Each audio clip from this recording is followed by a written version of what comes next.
देखिए बेटा, spring potential energy लिख रहे हैं अपन, स्प्रिंग प्लस ब्लॉक को सिस्टम ले लिया।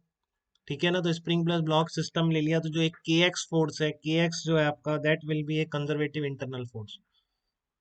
ठीक है, तो जो आपने एम मास लिया है, इस एम मास पे के एक्स फोर्स लगेगा।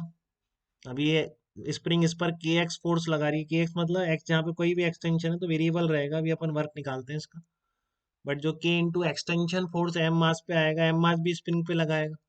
बट स्प्रिंग क्या है, मासलेस है, तो उस पर दो फोर्स लग रहे हैं, एक तो ये ब्लॉक लगा रहा है और एक यहाँ से लग रहा है। तो इन दोनों फोर्स मिलके, दोनों का वर्क डन, दोनों फोर्सेस का, जो ब्लॉक ने इस पे लगाया है स्प्रिंग पे, प्लस ये वॉल स्प्रिंग पे लगा रही है, दोनों मिलके जीरो होना चाहिए, क्योंकि काइनेटिक एनर्जी नहीं आ सकती, मासलेस स्प्रिंग है हमारी। ठीक है, तो अब इसका वर्क डन जीरो है सेंड पे, क्योंकि ये चलता नहीं है। तो इसका मतलब ब्लॉक का जो फोर्स लग रहा है के एक्स स्प्रिंग पे, जो रिएक्शन फोर्स है, तो स्प्रिंग पे वर्क डन उसका जीरो होगा। ठीक है ना, तो ये स्प्रिंग फोर्स है इन्वॉल्व है इसमें, कंजर्वेटिव फोर्स स्प्रिंग पे कुछ वर्क नहीं करेगा, जैसे वहां पर एम जी ग्राउंड पे नहीं कर रहा था, बट इस पे करेगा। ठीक है ना, इस पे यहाँ से यहाँ तक वर्क आएगा, कितना आएगा वो आप निकाल सकते हैं। या आप मान लो किसी वाई डिस्टेंस पे जाके आपने स्मॉल डिस्प्लेसमेंट लिया डी वाई, वो नेगेटिव वर्क होगा बेटा, ये भी क्लियर है आपको, नेगेटिव वर्क होगा वो। इस स्प्रिंग पे जो भी वर्क करेगा ब्लॉक पर स्प्रिंग फोर्स, वो नेगेटिव होगा, डिस्प्लेसमेंट इधर है, स्प्रिंग फोर्स इधर है। यहाँ तक मान लेते हैं नेचुरल लेंथ थी, नेचुरल लेंथ पे था, आपने उठा के इसको एक्स डिस्प्लेस कर दिया। तो इस प्रोसेस में अगर सिस्टम की पोटेंशियल एनर्जी में चेंज आया तो कितना है, तो दोनों को सिस्टम ले लिया तो आपको पता है डी यू क्या होगा, minus work done by conservative internal, क्योंकि यहाँ पर स्प्रिंग फोर्स एक कंजर्वेटिव फोर्स है। तो इस कंजर्वेटिव इंटरनल का वर्क डन क्या आएगा बताओ आप, इसमें डी डब्ल्यू निकाल लें, ब्लॉक पे डी डब्ल्यू कितना होगा स्मॉल डिस्प्लेसमेंट डी वाई के लिए, माइनस के वाई डी वाई हो जाएगा क्या, क्योंकि डिस्प्लेसमेंट इधर है, फोर्स इधर है। अगर यहाँ से लेकर यहाँ तक वाई डिस्टेंस है, तो एक्सटेंशन ऑफ स्प्रिंग कितना हो जाएगा, के वाई हो जाएगा। तो के वाई इधर लग रहा है, डिस्प्लेसमेंट डी वाई इधर है, तो वर्क डन कितना आ गया स्प्रिंग फोर्स का, नेगेटिव आ गया, माइनस के वाई डी वाई। तो ऐसे बहुत सारे डी वाईज डिस्प्लेसमेंट है, तो आप सारा ऐड कर दो जीरो से लेकर एक्स तक, तो total work done by conservative internal force कितना आ जाएगा, इंटीग्रेशन ऑफ माइनस के वाई डी वाई।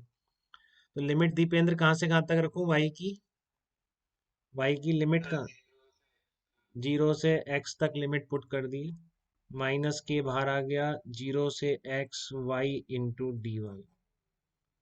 ठीक है, तो कितना वर्क आ जाएगा, -1/2 के एक्स स्क्वायर वर्क आ जाएगा। ये आ गया आपका कंजर्वेटिव इंटरनल फोर्स का वर्क आ गया, ब्लॉक के ऊपर, स्प्रिंग के ऊपर है, -1/के एक्स स्क्वायर, तो रख दीजिए आप। तो एक्स डिस्टेंस में you final D you, you final minus you initial किसके बराबर हो जाएगा, नेगेटिव ऑफ दिस, तो कितना आ गया, हाफ के एक्स स्क्वायर। तो अगर आप एक्स खींचोगे तो पोटेंशियल एनर्जी क्या होगी, बढ़ जाएगी उसकी, कितनी बढ़ जाएगी स्प्रिंग ब्लॉक सिस्टम की, हाफ के एक्स स्क्वायर। अब अगर आपने इसकी इनिशियल पोजीशन एल नॉट, समझ रहे बेटा, इसकी जो इनिशियल पोजीशन एल नॉट है, यहाँ पर अगर आपने बोल दिया, यहाँ पर अगर आप ये कह रहे हैं कि इसका जो पोटेंशियल एनर्जी है वो आप जीरो रेफरेंस मान रहे हैं, ठीक है ना, इफ यू इनिशियल आप कह रहे हैं जीरो है, तो आप बोल सकते हैं कि एक्स डिस्प्लेसमेंट पर पोटेंशियल एनर्जी की वैल्यू कितनी होती है, half K X square. But ध्यान रखिए, जब भी जिंदगी में पोटेंशियल एनर्जी से डील करें, रेफरेंस क्लियर होना चाहिए। तो आपने शायद रटा तो बहुत होगा ये, half K X square potential energy, half K X square potential energy. ठीक है, बट वो कब रेफरेंस का है, जब आप एक्स इक्वल टू जीरो पर, जब कोई एक्सटेंशन नहीं है, स्प्रिंग नेचुरल लेंथ पर है, तब अगर आप जीरो बोलते हैं, तब वो हाफ के एक्स स्क्वायर होगी। ठीक है, तो ये है बेटा पोटेंशियल एनर्जी स्प्रिंग की, जो कि उसमें कंजर्वेटिव इंटरनल फोर्स होने के कारण स्टोर हो जाती है। ठीक है, और अगर मैं कहूँ कि देखिए, इसमें आपने हाफ की एक्स स्क्वायर निकाल ली है स्प्रिंग की एनर्जी। ठीक है, और अगर आप एक्स दबा दें स्प्रिंग को तो क्या हो, अगर आप कंप्रेस करें इस ब्लॉक को, ये मान लीजिए आपका स्प्रिंग है, ये आपका नेचुरल लेंथ पर है, अगर आपने एक्स कंप्रेस कर दिया तो फिर वही है कहानी, को दिक्कत थोड़ी नहीं है, आपका अभी work done by spring force कितना आएगा, अब भी आप बिल्कुल वैसे इंटीग्रेट करके निकालो, डिस्प्लेसमेंट इधर रहेगा, फोर्स इधर रहेगा। ठीक है, तो अभी भी आपका स्प्रिंग फोर्स नेगेटिव आने वाला है, तो फिर से आपकी पोटेंशियल एनर्जी क्या होगी, हाफ के एक्स स्क्वायर। तो इसलिए बेटा इसमें पोटेंशियल अभी बताऊंगा आपको, पोटेंशियल एनर्जी की टर्म में डील करते हैं हमेशा। स्प्रिंग प्लस ब्लॉक दोनों को सिस्टम ले लेते हैं, स्प्रिंग को हमेशा सिस्टम में ले लेंगे अभी अपन, ठीक है ना। क्यों ले लेंगे? क्योंकि इसका पोटेंशियल एनर्जी का फंडा बिल्कुल क्लियर है। इफ स्प्रिंग एक्सटेंड्स बाई, ध्यान से सुन लीजिए, if spring x tends by x और कंप्रेस बाई एक्स, ठीक है ना, कंप्रेस बाई एक्स, ठीक है, from natural length, from natural length, या तो एक्सटेंड हो एक्स से या फिर नेचुरल लेंथ से एक्स कंप्रेस हो, इसका डेल्टा यू जो स्टोर्ड एनर्जी है कितनी होगी? हमेशा हाफ के एक्स स्क्वायर होगी।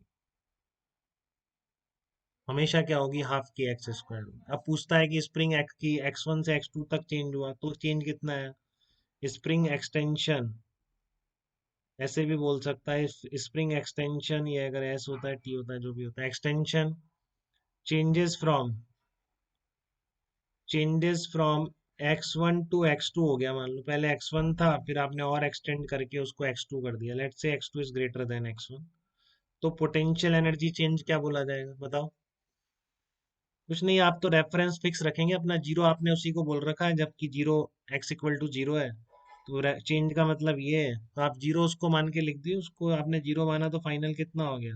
Half K X two square, और इनिशियल कितना हो गया? Half K X one square. तो आप तो हमेशा ऐसे करेंगे, आपने तो एक रेफरेंस मान के रख लिया। अब ये बार बार एक्स कहीं पे भी एक्स वन से एक्स टू तक, एक्स टू से एक्स थ्री तक चेंज निकालना हो, आपने वो जीरो मान के दोनों की लिख दी और डिफरेंस ले दिया बस, ठीक है ना। तो एक्स वन से एक्स टू तक एक्सटेंशन चेंज हो रहा है बेटा, पहले एक्स वन था फिर एक्स टू हो गया, तो change in potential energy of spring कितना हो जाएगा? Half K X two square minus half K X one square हो जाएगा।